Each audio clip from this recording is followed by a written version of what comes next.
मैं चित्रा त्रिपाठी, अब से सिर्फ एबीपी न्यूज पर। एबीपी न्यूज आपको रखे आगे। विवेक और उनके साथ जो कैमरामैन थे वो अपने कैमरे में इन तस्वीरों को जब कैद कर रहे थे तो वो उन्मादी भीड़ और उसका गुस्सा जो है बाकायदा हमारे कैमरामैन की तरफ भी उन्होंने अपनी लाठी घुमानी शुरू कर दी। वो तो विवेक बीच में आए और किसी तरीके से वो लोग वहां से सुरक्षित हटे और उन्होंने बताया कि गुस्सा जो भीड़ का है वो इतना बेकाबू हो रहा है, पुलिस वहां पर नजर नहीं आ रही थी और भीड़ जो है इस बात को लेकर नाराज थी कि आप ये तस्वीरें दिखा क्यों रहे हैं।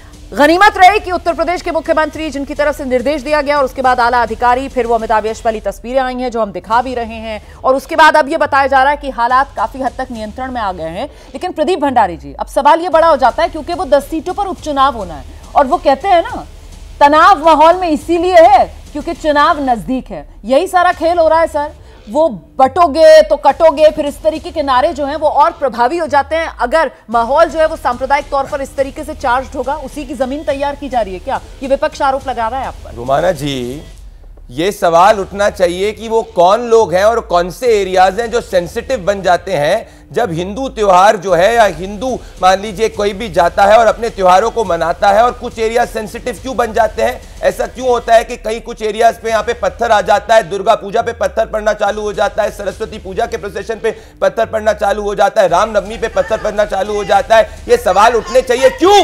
क्योंकि कुछ शरारती तबकों को समाजवादी पार्टी और कांग्रेस जैसे लोग बैक करते हैं और मैं प्रूफ करूंगा। मंगेश यादव के ऊपर जब कार्रवाई करी तो ये जाति देखते हैं, ये अयोध्या ब्लास्ट केस के खिलाफ जो केसेस वापस लेते हैं, हिंदू टेरर जैसे शब्दों का कांग्रेस पार्टी ने प्रयोग किया था अभी 2 दिन पहले कर्नाटका के अंदर। जिन्होंने पुलिस स्टेशन के ऊपर जलाने का प्रयास किया हुबली के अंदर, उन्होंने उसके खिलाफ केसेस वापस ले लिए। हम तो यही कह रही हूं ना भंडारी जी, मैं तो यही कह रही हूं कि देखिए ये बहराइच की घटना होती है, बहराइच की घटना होती है और फिर कर्नाटक से लेकर बंगाल से लेकर और कहां से कहां तक तार जुड़ते चले जाते हैं।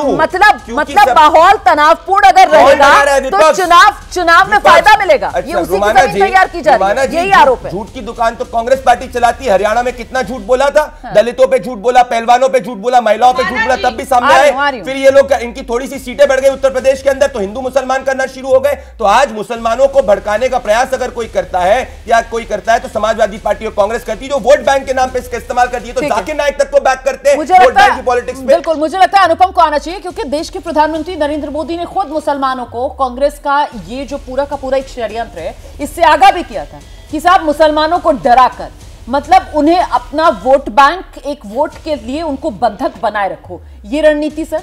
इसीलिए एक दंगा होता है और उस दंगे को लेकर कि साहब इसके पीछे साजिश है, ये बीजेपी करवा रही है, ये माहौल खराब करवा रहे हैं, कि पूरा नैरेटिव यहां पर बनाया जा रहा है क्या? लॉ एंड ऑर्डर इशू है, 24 घंटे के भीतर वो काबू भी कर लिया गया, फिर इसको इतनी हवा क्यों दी जा रही है? माहौल को खराब करना है।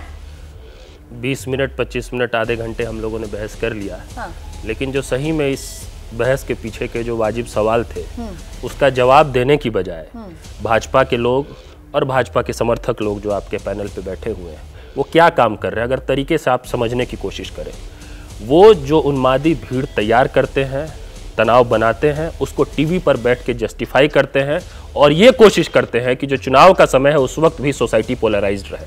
सवाल बहुत क्लियर था जिसका जवाब नहीं आया है, मैं आपके माध्यम से चाहता हूं कि जवाब मिले। देखिए, दुर्गा माँ के प्रतिमा का विसर्जन था, सबको पहले से पता था, ये तो कोई आकस्मिक घटना नहीं थी, हर साल होना है, ये परंपरा है। मैं कई ऐसे विसर्जनों में रहा हूँ, सरस्वती माता की प्रतिमा के विसर्जन में रहा हूँ, दुर्गा माँ की प्रतिमा के विसर्जन में रहा हूँ। बहुत अच्छे से होता है, बहुत शांतिपूर्ण ढंग से होता है, बहुत अच्छी भावना के साथ होता है। इनकी जिम्मेदारी थी सुरक्षा देना, इनकी जिम्मेदारी थी ये सुनिश्चित करना कि जो भक्तगण वहां पे विसर्जन में हैं वो अच्छे से विसर्जित करके आए और कहीं पे भी तनाव ना हो, कहीं पे भी माहौल खराब ना हो। और अगर ऐसे एलिमेंट्स हैं जो माहौल को खराब करना चाहते हैं, वो भले इनके विरोधी हो, राजनीतिक रूप से विरोधी हो, वो हो सकता है इनकी राजनीति को कमजोर करना चाहते हो, उनको कंटेन करना। सरकार में भी बैठेंगे और चैनल पे बैठ के सवाल भी यही पूछेंगे, जवाब एक भी नहीं देंगे। ये अकाउंटेबिलिटी कुछ है कि नहीं है इनकी? पूरे देश को बांट रखा है इन लोगों ने। ये सिर्फ और सिर्फ हुकूमत ही इसी नाम पे करते हैं कि इस देश में हिंदू मुसलमान के नाम पे, जाति के नाम पे भेदभाव कराते हैं, लोगों को लड़ाते हैं, आपस में एक दूसरे के खिलाफ भीड़ तैयार करते हैं। इतना कुछ होने के बिल्कुल आरोप लगा रहे हैं। देखिए, आप लोग तो सिर्फ आरोप नहीं है, सिर्फ आरोप नहीं है, ये कहा जाए कि इस मौके को बनाने की सिर्फ आरोप नहीं है, तथ्य है। आज दिन भर की रिपोर्टिंग देख लीजिए इन्होंने क्या काम किया। ये चाहते हैं कि उपचुनाव में फायदा मिले इस घटना से, इसके अलावा मनशाही नहीं है। प्रदीप आपके पास आ रही हूँ।